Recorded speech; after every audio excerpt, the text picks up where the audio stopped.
Aurélien, un jeune Camerounais au teint ébène, est né dans un petit village niché au cœur des montagnes. Dès sa naissance, il fut accueilli dans les bras chaleureux de sa mère, une femme douce et aimante qui voyait en lui une lueur d'espoir. Pour elle, Aurélien était un trésor, un rayon de soleil dans un monde parfois sombre. Son père, en revanche, était un homme taciturne, dur et exigeant.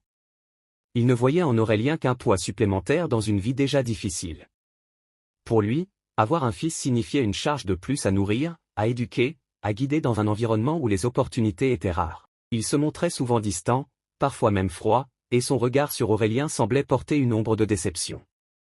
Il espérait un enfant fort et endurci, mais Aurélien était plus rêveur et introverti. Dès son plus jeune âge, Aurélien dut faire face à cette dualité, l'amour inconditionnel de sa mère d'un côté, et la froideur de son père de l'autre. Les soirées étaient souvent rythmées par les contes que sa mère lui racontait, des histoires pleines de sagesse et de magie qui éveillaient en lui un désir d'évasion. Mais ces moments de bonheur étaient souvent interrompus par les silences pesants de son père, qui lui rappelaient que la vie n'était pas un conte. À l'école, Aurélien faisait de son mieux. Malgré les moqueries de certains camarades sur ses vêtements usés et ses chaussures trouées, il restait concentré sur ses études. Il avait un rêve, devenir écrivain, raconter des histoires, peut-être pour échapper à la réalité de sa propre vie. Sa mère croyait en lui et lui répétait souvent que ses mots avaient le pouvoir de changer le monde, mais son père ne voyait en cela qu'une perte de temps. Les histoires ne nourrissent pas une famille, lui disait-il, avec un ton rempli d'amertume. Les jours passaient, et à mesure qu'Aurélien grandissait, son envie de prouver sa valeur à son père augmentait. Il travaillait dur, tant à l'école que dans les champs, espérant qu'un jour, son père verrait autre chose qu'un fardeau en lui. Mais peu importe ses efforts, le regard de son père restait le même, distant et impassible. Un jour, lors d'une réunion de village, Aurélien fut invité à lire un texte qu'il avait écrit pour une compétition nationale. C'était une histoire inspirée de sa vie, de ses luttes, mais aussi de ses espoirs.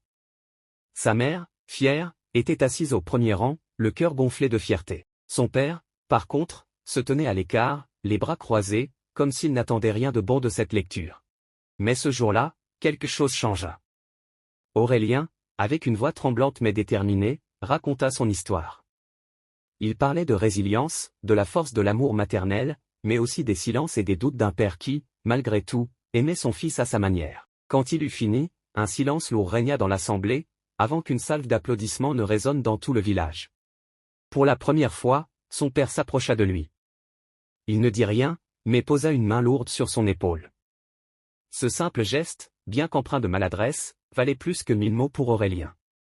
C'était un début de réconciliation, une reconnaissance tacite de la valeur de son fils. Aurélien, bien que marqué par une enfance difficile, savait désormais qu'il était sur le bon chemin. Il avait l'amour de sa mère et, lentement mais sûrement, il gagnait le respect de son père. Sa plume, comme lui l'avait toujours cru, était une arme puissante, capable de toucher les cœurs et de changer les esprits.